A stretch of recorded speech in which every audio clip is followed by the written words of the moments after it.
Hello சொல்லுங்க. Hello Hari, உங்களை கொஞ்சம் பார்க்கணும்.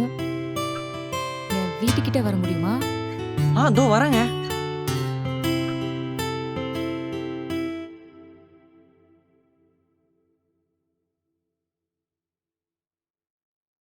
இந்தாங்க நீங்க ஆட்டோ கொடுத்த காசு. என்னங்க எனக்கு காசு கொடுக்கணும்னே லீவ் போட்டு ஆட்டோ ஓட்டுனீங்களா? இல்லையே, அப்புறம் எப்படி அரேஞ்ச் பண்ணீங்க? அது தெரிஞ்சவங்க கிட்ட கடன் வாங்கி கொடுத்தங்க.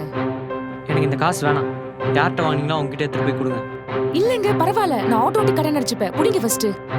இல்லைங்க, எனக்கு நீங்க பொறுமையா சம்பாரிச்சு கொடுங்க போதும். ஏன் இப்ப கொடுத்தா என்ன? ஏங்க, நம்ம ஒருத்தங்கிட்ட கடன் வாங்கினா அதை வேற ஒரு கடன் வாங்கி அடைக்கக்கூடாது. நம்ம சொந்த காசுல அடைக்க பார்க்கணும். அப்பதான் அந்த கடன் நம்ம சுத்தி வராம இருக்கும். இல்லங்க, உங்களுக்கு தேவைப்படும். நீங்க ஃபர்ஸ்ட் புடிங்க. ஏங்க, உங்களுக்கு அப்போ தேவைப்பட்டுச்சு நான் கொடுத்தேன். எனக்கு இப்போ தேவைப்படல. ஸோ நீங்கள் பொறுமையாகவே கொடுங்க. அப்படியா? சரி, அப்ப நான் பொறுமையாவே காசு கொடுக்குறேன். அப்போது இதுக்கு தான் கூப்பிட்டீங்களா? ஆமாங்க, முக்கியமான இடத்துல கடன் கொடுத்து ஹெல்ப் பண்ணீங்க. அதுக்கு ரொம்ப தேங்க்ஸ். நானும் கிளம்புறேன், நீங்களும் கிளம்பிடுங்க.